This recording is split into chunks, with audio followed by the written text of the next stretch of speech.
Hello tout le monde, bienvenue dans votre podcast dédié à l'univers du vintage et de la seconde main. Je m'appelle Clarisse et je suis votre hôte.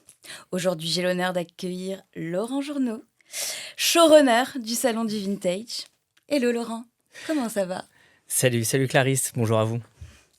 Peux-tu te présenter en quelques mots ? Je sais que l'exercice est difficile, mais bon. Alors moi je m'appelle Laurent Journeau, j'ai créé le Salon du Vintage il y a 18 ans maintenant.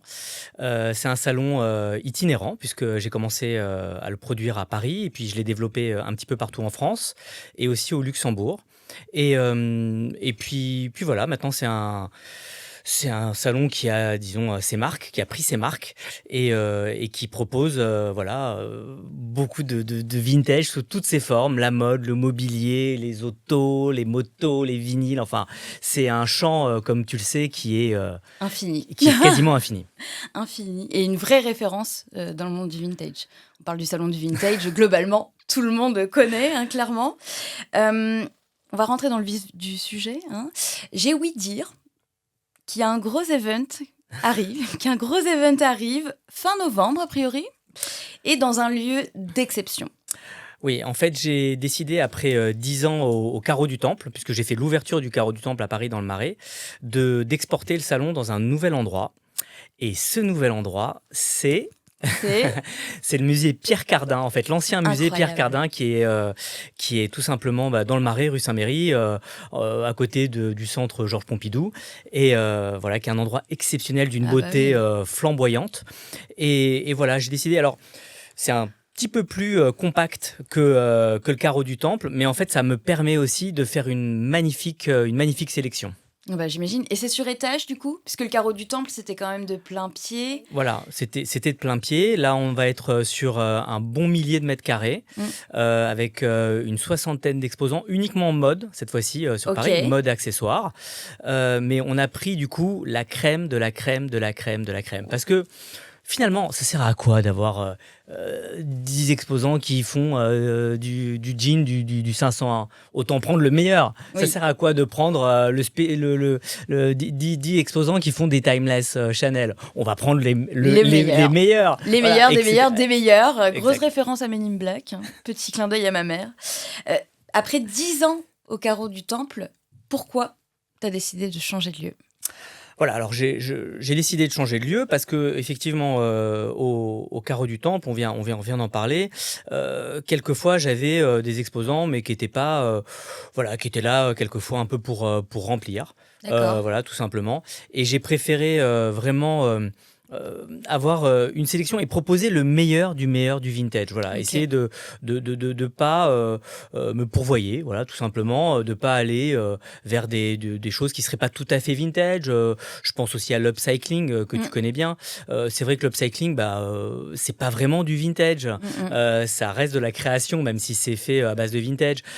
Souvent, ou quelquefois je mettais des créateurs, ou quelquefois je faisais des doublons, tu vois, dans les exposants, des doublons. C'est ce qu'on disait à l'instant, c'est-à-dire que des exposants qui font à peu près la même chose, ça n'a pas de sens finalement. Je pense toujours aux visiteurs, moi. Ça, c'est le sens de ma réflexion. Et je me dis que finalement, si les exposants sont là et sont les meilleurs dans leur domaine, ça sera le visiteur qui sera gagnant au final, parce qu'il verra le meilleur du vintage qu'on peut trouver en France et en Europe. Et moi, j'ai eu la chance d'avoir les deux facettes, puisque j'ai connu le Salon du Vintage en tant qu'exposante. Enfin, j'étais une des exposantes. Et puis, je l'ai vu en tant que visiteur aussi de nombreuses fois. Depuis des années déjà, je suis assez fidèle. Et c'est vrai qu'on a la sensation quand même de visiter comme un musée. C'est incroyable, les pièces qui sont exposées sont sublimes, on en prend plein les yeux, quoi. Ouais, c'est ça. En fait, pour moi, il y a un sujet qui m'intéresse énormément, c'est la transmission. Et tu as dû le remarquer, en 18 ans de salon, j'ai toujours fait des expositions. Oui. Voilà, j'ai toujours fait. Alors, ça a pu être sur le travail de Karl Lagerfeld des années Chloé, des années 70 jusqu'à sa période Chanel. Ça a pu être sur la saharienne Saint-Laurent des années 60 jusqu'aux années 80. Ça a pu être voilà, sur différents sujets. Moi, ce que j'aime bien, c'est que ce soit le salon du vintage, un lieu d'achat, évidemment, un lieu de commerce, mais surtout un lieu d'apprentissage.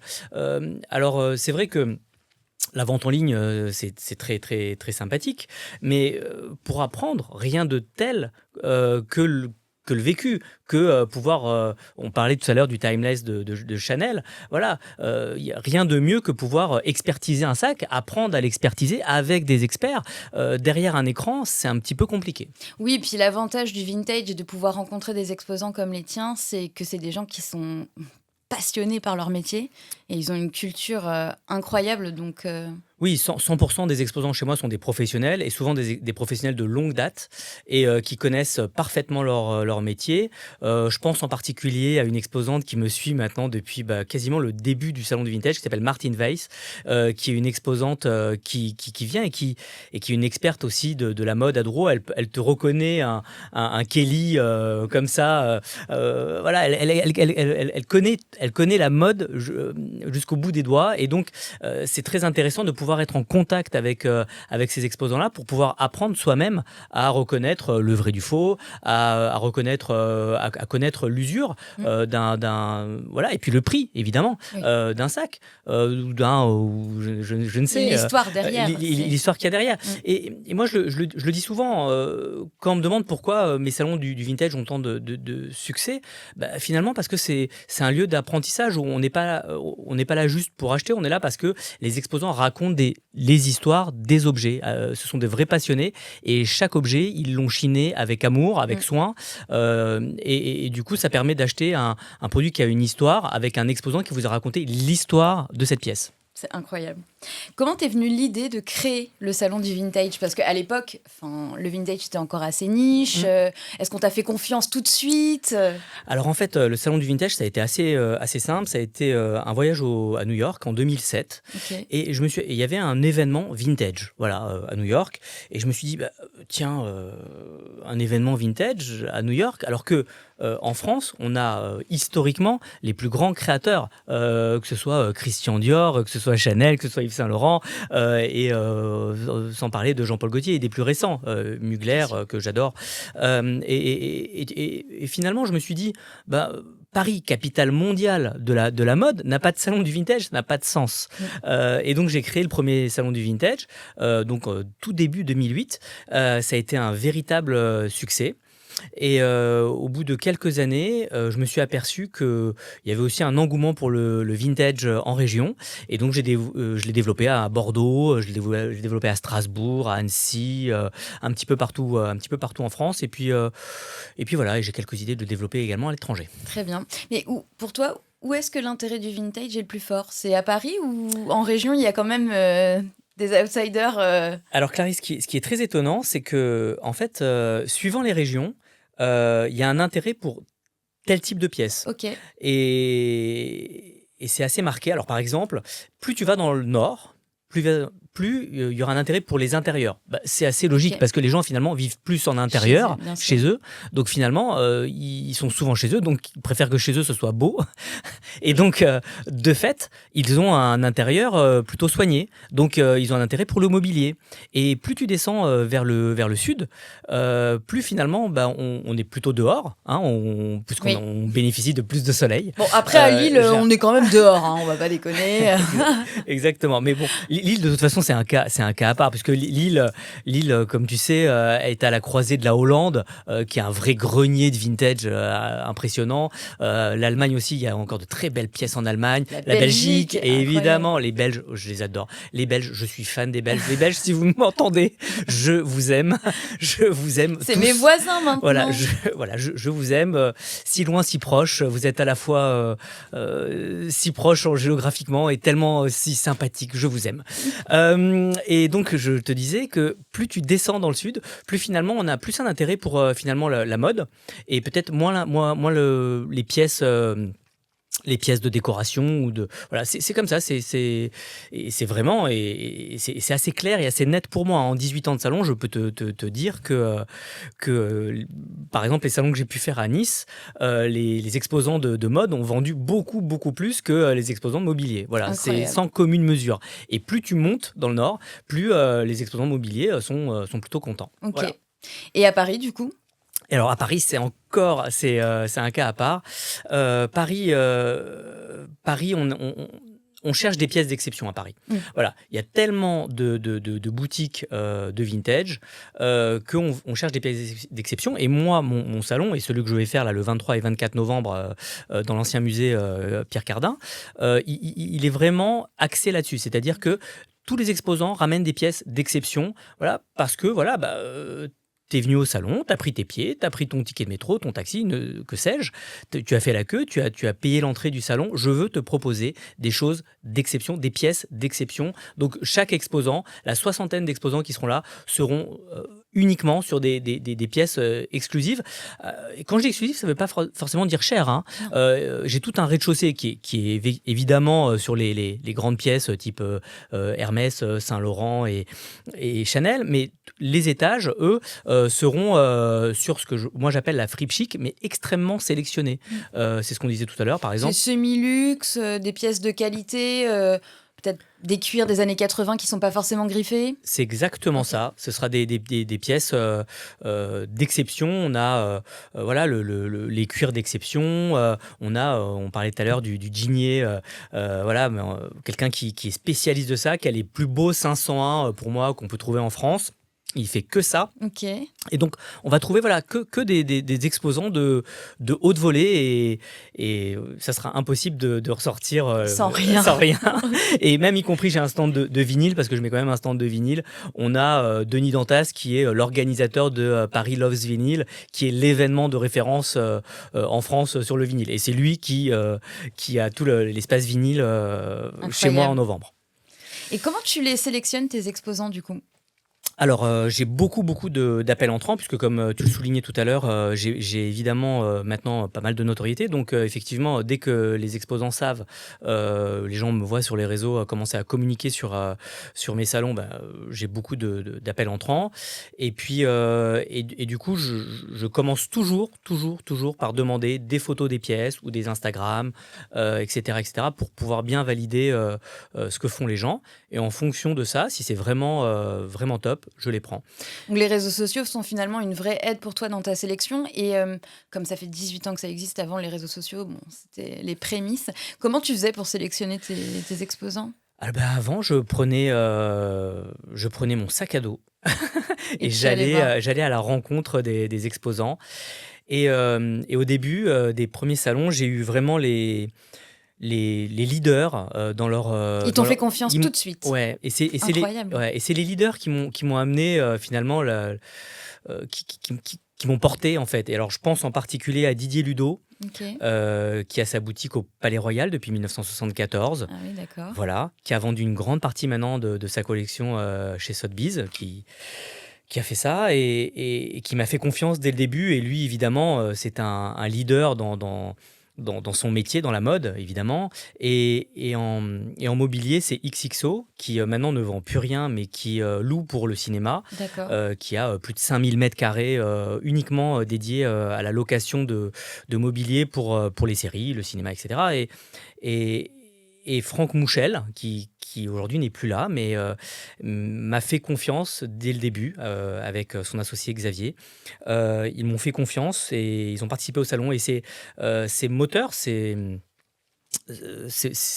gens-là qui m'ont permis au début, en tous les cas, de faire venir tous les autres et de faire que mon événement a perduré dans le temps.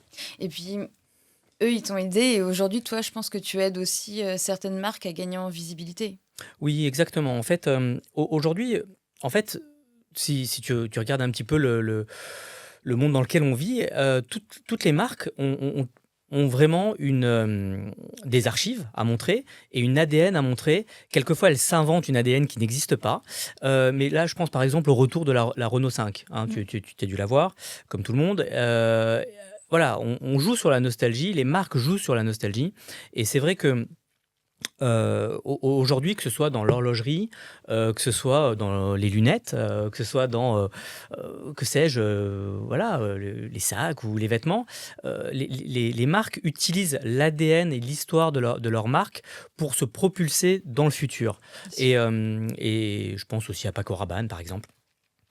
Et c'est vrai que, et c'est vrai que moi, je peux aider certaines marques à faire ça, oui. Ah oui, j'en suis persuadée. Voilà. Et moi, j'ai pas mal d'amis qui travaillent dans le vintage et elles ont des vrais DA, quoi.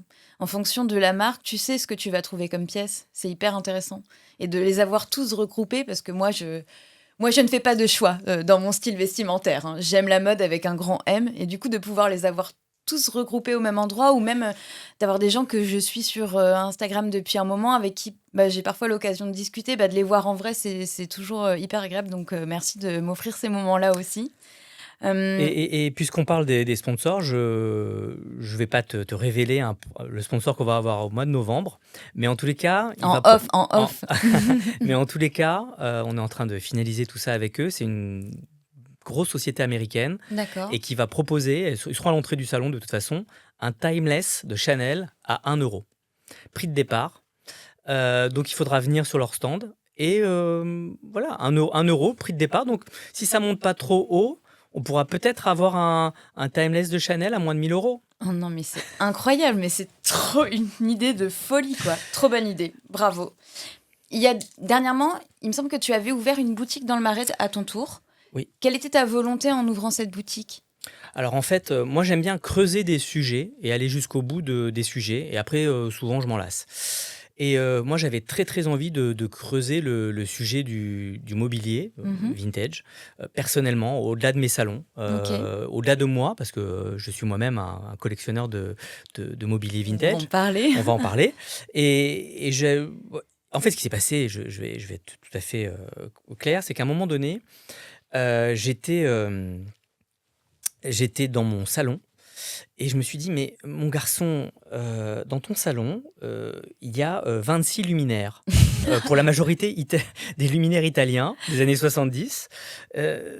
À un moment donné, c'est un toc, quoi. Oui. C'est pas possible. Donc, il va falloir faire différemment. Et je me suis dit, le mieux, c'est peut-être d'ouvrir une boutique. Et donc j'ai mis mes bureaux, les bureaux du Salon du Vintage, dans une boutique, effectivement, dans le Marais.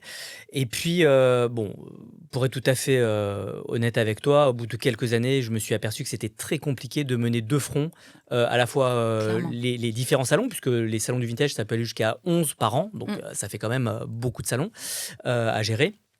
Plus une boutique, et la boutique, comme tu le sais, c'est aussi aller chiner.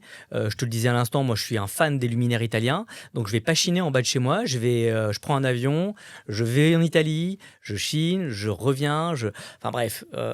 Chiner, c'est un vrai travail à part entière, hein. Les gens se rendent pas forcément compte qu'avant d'arriver en boutique, il y a du boulot derrière. Et avant d'arriver au salon du vintage, il y a un gros boulot derrière de sélection de pièces, quoi. Exactement. Et puis c'est vrai que moi, tu le soulignes à l'instant, moi, il y avait un sujet qui commençait à m'énerver aussi, c'est quand les gens ne s'aperçoivent pas du travail que c'est ce travail de Chine, d'aller chercher, sélectionner pour eux et acheter des pièces à 2000 km et les ramener, etc., etc. Et donc, quand tu te retrouves avec des gens tu as ramené des pièces exceptionnelles et qui te les négocient, alors que quand ils sont dans une boutique de neuf, ils te négocient rien du tout. Ils achètent le prix qui est écrit sur l'étiquette. Tu vois ce que je veux dire ? C'est une aberration pour moi. C'est une aberration. Et puis moi, ça commençait à m'énerver. Et puis je pense que, tu vois, quand tu fais un travail où tu commences à perdre patience, je pense qu'il faut savoir l'arrêter. Oui. Voilà. Et donc c'est pour ça que j'ai aussi arrêté. Donc non seulement parce que effectivement le salon du vintage est très chronophage, mais également parce que voilà, je n'étais plus avoir ce rapport où je devais faire des prix à Pierre, Paul, Jacques sur des pièces que moi j'avais mis beaucoup d'amour, parce que c'est de l'amour quand tu vas chiner des pièces. Moi, ma première réflexion quand je vais chiner une pièce, c'est de me dire, est-ce que je la vois chez moi ? C'est vraiment ça. Oui, bien sûr. Et d'ailleurs, quand j'ai fermé ma boutique, toutes les pièces que je n'ai pas vendues, elles sont revenues chez moi Ouais. parce que j'aime ces pièces. Tu vois, je les aime, Vraiment. je les aime d'amour. Oui, oui. Tu vois, C'est pas vendre pour vendre. Ah C'est non. pas le vintage, c'est pas juste un business. C'est aussi beaucoup d'amour en fait. Mais beaucoup d'amour. Ouais. Et ce que ne comprennent pas les gens, souvent, c'est ça. C'est que derrière la boutique de vintage, il y a une sélection qui est faite et il y a un goût de la personne. Voilà, on retrouve la personne dans Ah bah complètement. Ouais. ses pièces. Et moi, c'est ce que je vois chez mes exposants. C'est ça aussi, c'est l'amour des pièces. Et ils sont tellement attachés à leurs pièces. Et quelquefois, alors des fois c'est un peu le jeu, mais c'est presque leur faire une insulte que de leur vouloir brader, Bah, je suis complètement d'accord. proposer une pièce à moins 50, leur dire je te propose ça. Mais non, non, non. Tu te rends pas compte le travail qu'il y a derrière. Parfois même de retouches, de réparation. Ils ont vraiment, ils sont multi-compétences dans le vintage, quoi. Exactement. Et donc, ce n'est pas juste acheter du vintage, c'est pas juste ce qu'on peut faire quand on est dans le retail du neuf. C'est pas juste faire 3 clics sur Alibaba ou Bien aller sûr. voir des grossistes, je ne sais où. C'est vraiment un travail minutieux. Oui. Et avant de te lancer dans le salon du vintage il y a 18 ans, qu'est-ce que tu faisais? Alors moi, je travaille dans les médias. D'accord. Voilà, je travaille dans les médias, j'ai travaillé chez Libération, j'ai monté le premier magazine féminin gratuit en France. Incroyable. C'était au début des années 2000. En fait, c'était en partenariat avec le réseau Marionneau, c'était 650 points de vente en France, Marionneau à l'époque. Et je diffusais un magazine qui s'appelait Touch, et qui était un magazine de beauté diffusé dans tous les Marionneaux de France. Et donc, j'étais éditeur de magazine et j'avais une régie publicitaire et tout ça. Et puis, en fait, je me suis aperçu que ce truc de vintage était plus un truc d'enfance parce que j'ai un souvenir assez précis, finalement, c'est De quand psychanalytique. tu as commencé à aimer le vintage? Tes interviews, finalement, elles sont assez psychanalytiques. Mais il y a de ça. Je me suis aperçu que quand tous mes copains aimaient les petits pistolets en plastique, tu sais, Oui. jetables, entre guillemets, ben moi, je préférais les pistolets, parce que quand tu es un petit garçon, tu joues souvent au pistolet.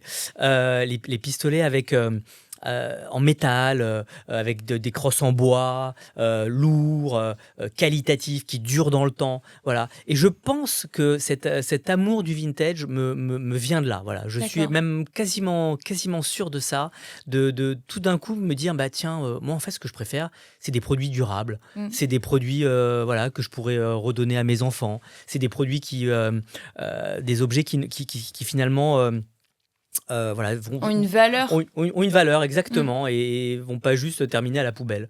Voilà. Et voilà, je crois que mon amour du vintage vient de l'enfance et de ce switch que j'ai eu à un moment donné entre préférer des jouets de qualité Oui. et en avoir peu, plutôt que beaucoup de jouets de faible qualité.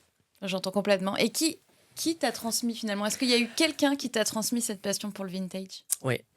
Oui, il y a une personne qui m'a transmis le vintage. Je souhaite même lui rendre hommage. J'en ai parlé tout à l'heure rapidement. C'est un monsieur qui s'appelle Franck Mouchel, qui était un des fondateurs de XXO. Voilà, XXO qui loue, comme je te disais tout à l'heure, des pièces pour les films et les séries. Vous pouvez aller voir sur leur site xxo.com. Il n'y a rien à vendre. Tout est uniquement en location. Il travaille beaucoup avec la Fashion Week, etc. Puisque quand tu t'appelles Balenciaga, t'as pas envie d'avoir des backstage de tout le monde, tu vas avoir des jolis backstage, par exemple.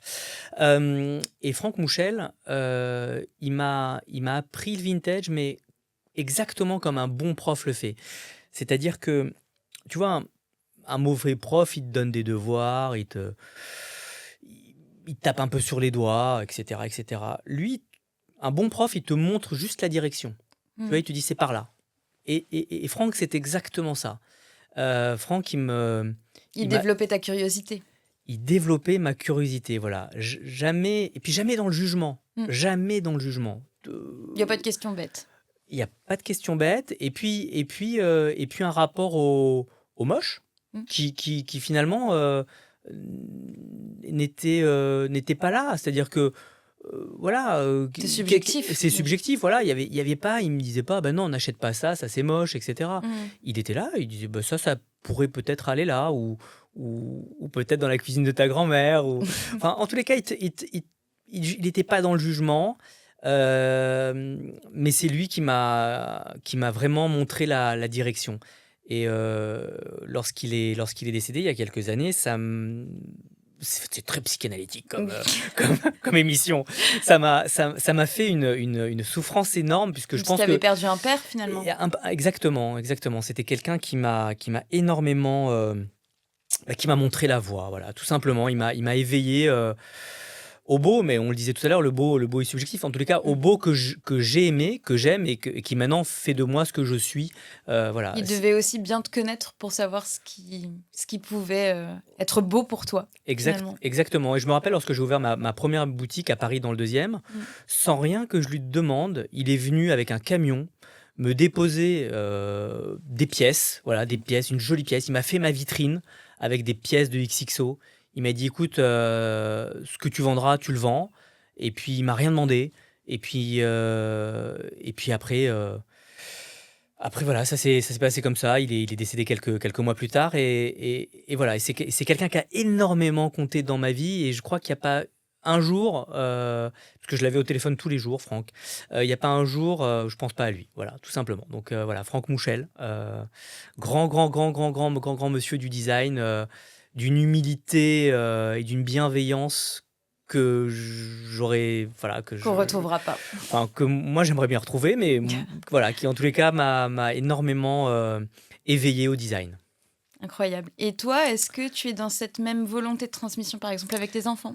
Ouais. Alors moi, mes enfants, effectivement, je les amène régulièrement au musée. Dernièrement, j'ai amené ma fille. Il y a de très belles expos qu'on peut faire, par exemple, au musée Saint-Laurent, à Galliera. Oui.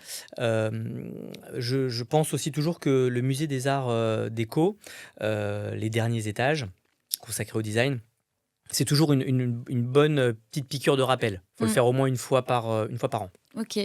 Ouais, c'est une bonne idée. Et est-ce que tu as d'autres tips comme ça pour qu'on puisse développer notre culture vintage finalement? Oui, bien sûr, il y a les puces. Oui. Je rappelle que les puces, c'est quand même 4000 marchands. C'est le plus grand marché de vintage d'Europe. Incroyable. Et c'est ouvert au public. Et c'est gratuit. Mm. Et c'est le samedi, tous les samedis, dimanche. Voilà, donc après, moi, j'ai évidemment mes petites préférences. Biron, Serpette, Paul Bert. Puis après, tu connais les gens, donc c'est aussi une balade avec les copains finalement. Ouais, exactement. Mm. C'est une manière voilà, de passer un moment en famille, entre amis. Donc les puces, c'est toujours bon. Après, aller dans des grandes foires. Mm. Aller dans des grandes foires en Italie, en Belgique. Voilà, Lire beaucoup. Est-ce que tu Oui, lis beaucoup? Oui. oui, faut lire, évidemment. C'est Franck qui me disait, on reparle de Franck, qui me disait que la plus grande valeur, et ça je l'ai pas tout de suite compris, c'était la documentation. Mm. Voilà. Il me disait, finalement, la plus grande valeur, c'est la connaissance dans notre métier. C'est pas tant les objets. Mm. Parce que les objets, bon, à la finale, tout le monde pourrait les avoir. Mais la plus grande valeur, c'est la connaissance. Mm. Et effectivement, la plus grande valeur, c'est la connaissance. Parce que quand vous êtes dans une foire, par exemple, en ce qui me concerne en Italie, quand vous voyez différentes pièces, il y a des gens qui sortent des pièces, tout le monde passe devant sans même les voir, Mm. sans même les apercevoir. Mm. Et quand vous avez la connaissance, parce que vous êtes instruit à travers les livres, parce que aussi l'expérience, parce que L'œil s'aiguise au fur et à mesure. l'œil s'aiguise au fur et à mesure, vous savez que la petite pièce qui est là, qui est cachée et que personne n'a vue, c'est la pépite qu'il faut prendre, parce qu'elle est vendue 15 €, mais qu'en réalité, elle en vaut 1500. C'est ça. Voilà. Puis après, moi, j'ai une théorie. Je pense que chaque pièce attend la personne aussi. Tu vois? Ah, il y a sûrement de ça. Il y a Si sûrement les de ça. autres sont passés devant sans la regarder, c'est que c'était pas pour eux. C'est tout. Il peut y avoir de ça. Ne passez Et- pas devant le Chanel à 1 euro. Il est pour moi. Oui, effectivement. Prochain salon du vintage, le Timeless à 1 euro. Mais ça, on en reparlera sur les réseaux. Qu'est-ce que je voulais dire? Non, ce qui est important dans la Chine aussi, c'est bien d'avoir en tête qu'il ne faut pas acheter de réédition. Mm. Voilà, ça, ça fait partie des Paco grands... Rabanne qui a réédité le sac en 1969. Par exemple, et je pense en particulier dans tout ce qui est mobilier, dès que vous avez une pièce qui est rééditée, elle perd automatiquement de sa valeur. La qualité n'est plus la même. La qualité n'est plus la même, et puis surtout, elle est du coup produite en en milliers d'exemplaires. Et ce qui fait l'intérêt du vintage, c'est sa rareté. Oui. Et donc, il faut faire en sorte d'acheter des pièces qui ne sont pas rééditées. Par exemple, moi, je sais que je suis fan du mobilier Memphis des années 80. Mhm. Et donc, je suis en contact assez régulièrement avec l'éditeur Memphis qui est en Italie pour faire en sorte, quand je fais des achats à Memphis, que les pièces ne sont pas rééditées Mhm. ou rééditables, ou, Oui. etc., etc. Parce que sinon, une pièce rééditée, après, elle n'a vous voyez, elle perd de son, elle perd de son intérêt. Elle perd Voilà, parce son que, éclat, parce que ouais.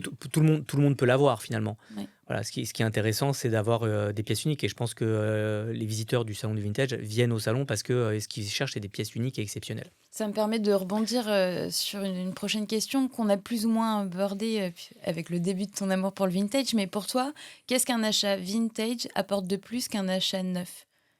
Pourquoi ne plus aller enfin? On a eu beaucoup le temps dans ce podcast d'expliquer pourquoi la fast fashion est vraiment à éviter, mais pourquoi il faut arrêter maintenant d'y aller, quoi. Déjà pour des raisons évidentes écologiques, puisque, comme tu le sais, la production de vêtements, c'est la deuxième source de pollution dans le monde. Donc ça déjà, voilà. Et puis quand on sait tous les ravages que ça peut faire dans des pays, et puis c'est produit dans des conditions sociales désastreuses. Donc effectivement, bah, il faut essayer de consommer beaucoup moins en fast fashion, essayer de réutiliser des objets qui ont déjà eu une première vie.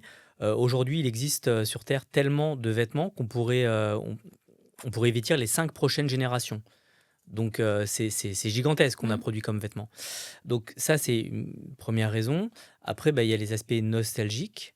Et puis après, bah, pour ceux qui aiment ça, l'aspect effectivement esthétique Mm. du vintage, où on est différent de son voisin. Parce que c'est vrai que quand, pour ne pas les citer, mais Zara sort une collection, c'est produit à plusieurs millions d'exemplaires. Euh, et donc tout le monde est habillé un petit peu pareil. D'ailleurs, je ne sais pas si tu as vu, mais la couleur a disparu. Oui. De- Mais alors, c'est la- vrai qu'aujourd'hui, bon, oui, je fais pas honneur, mais habituellement, je suis très colorée, donc mais la couleur a un peu disparu mm, de tout, voilà, de tout, de tout. hein, à la fois dans le mobilier et dans les vêtements. Ça manque Euh, de fantaisie. exactement. Ou alors, tout le monde a la même fantaisie. Ou Ou, alors, personne n'en a. exactement. Et alors que finalement, quand tu t'habilles vintage, bah, tout d'un coup, bah, t'as une pièce unique. Et quand tu arrives dans Mhm. une soirée ou je ne sais où, tu es sûr que tu vas être le seul ou la seule Ouais. à porter ce vêtement. Mais il faut Et, assumer aussi. Ça et nécessite d'assumer aussi, exact, parfois, exactement, faut souvent l'assumer. même. Ouais. Mais après, ça peut faire des styles. Moi, je connais des gens. Voilà, je connais des gens qui ont des styles en vintage, mais incroyables. Ouais. En plus, c'est grisant, c'est de redonner aussi une vie aux vêtements, de se l'approprier. J'en pleurerais presque parce que moi, c'est ce pourquoi j'aime la mode et le vintage aujourd'hui. Donc voilà, bon, ouais, c'est vrai que je ne vais pas se mettre à pleurer. Euh, donc toi, on a compris, tu as quand même un petit peu plus d'écho que mode Ouais. finalement dans le vintage. Quel est ton dernier achat? Alors, mon dernier achat, j'ai acheté une très jolie petite affiche de La Grande Bouffe. Ok. Voilà, j'ai trouvé ça. C'est dans ta C'est cuisine du coup? c'est dans ma cuisine, exactement. C'est Reiser le dessinateur qui l'avait fait. Donc, je trouvais ça assez joli. Et puis, dès que je trouve des petites pièces un peu années 80, Ok. je les achète. Et je pense en particulier aux luminaires. Ouais. Ça encore, hein, c'est psychanalytique, ça doit être l'enfance. J'adore les luminaires vintage. Ok. Voilà, donc je suis un Bah, grand. il y en a qui collectionnent les timbres, pourquoi pas? Ça prend juste beaucoup plus de place, mais Voilà, donc moi, c'est plutôt ça. Ou également le jean que je porte aujourd'hui, qui est un jean blanc 501 des années 90. un Voilà. blanc très particulier. Je sais pas si vous le verrez, mais je sais pas, c'est entre le blanc cassé et le blanc, et je sais que c'est très difficile à trouver. Ça ne se fait plus. Ça se fait plus, Non. exactement. Et donc ce jean 501, voilà, bah, typiquement, ça fait partie de mes derniers achats, vintage. Je Voilà. valide. Cette veste, je l'ai depuis, je pense, je sais pas, 30 ans. Et elle est toujours Donc, nickel. elle est toujours nickel. Donc, Comme quoi, Lévis, voilà, Levi's, une vraie, valeur sûre. une vraie Levi's vintage. Et quelle est ta pièce rêvée et pas encore possédée? Hmm. Ça, c'est compliqué. Tu sais, moi, je marche beaucoup au coup de cœur. Ouais, je comprends, moi aussi. Donc la pièce rêvée, ça sera mon prochain coup de cœur. OK, Et en fait, moi, j'ai comme idée de jamais être limité, si tu veux. OK. Donc j'ai comme idée que la prochaine pièce sur Qui laquelle te fera quelque qui me chose. fera quelque chose, Mmh. qui me fera vibrer, je ferai en sorte de l'avoir. Et puis, Tu et pas à la puis recherche d'une pièce pendant longtemps, Moi, je sais que je cherche un sac, Gucci en particulier. Vraiment, il d'accord. m'obsède, mais j'y pense pas tous les jours non plus, mais régulièrement, je vais chercher, voir si je le trouve, parce que maintenant, je le veux dans une certaine condition. Puis voilà, comme on disait, mon œil s'aiguise aussi. Donc, avant, j'allais quand même beaucoup en fripe. Je continue parce que c'est quelque chose que j'apprécie aussi. Et c'est vrai que maintenant que j'ai aussi un pied bien, bien mis dans le vintage, je deviens peut-être plus difficile, mais parce que j'aiguise mon style et mon œil. Et là, ce sac, il me le faut avant ma mort, vraiment. Donc toi, t'as pas de pièces comme ça qui te titillent quand même? Tu sais, moi, ça fait très longtemps que je suis sur ce Oui, sujet-là. Donc, toutes les pièces que je voulais vraiment avoir, je les ai déjà eues. Voilà. chance. Et, euh, et après, je les ai fait tourner parce que, voilà. Donc, je pense en particulier, voilà, au luminaire Memphis des années 80. Toutes ces pièces-là, je les ai déjà eues, Mhm. Mhm. déjà possédées chez moi, déjà revendues dans ma boutique quand je m'en Incroyable. étais lassé. Et, C'est ça qui est bien aussi, c'est la façon cyclique de pouvoir consommer les objets, quoi. ouais. On peut toujours les revendre, ça fera plaisir. Enfin, tu transmets un plaisir à quelqu'un et c'est tout aussi bien que d'avoir la pièce chez toi quand tu n'en veux plus, en fait. Oui, il y a de ça, oui. Et oui, il y a ça, il y a cette transmission justement, on en parlait Mhm. tout à l'heure, mais voilà, la transmission, c'est aussi, pouvoir remettre sur le marché un objet dont on a déjà profité. Oui.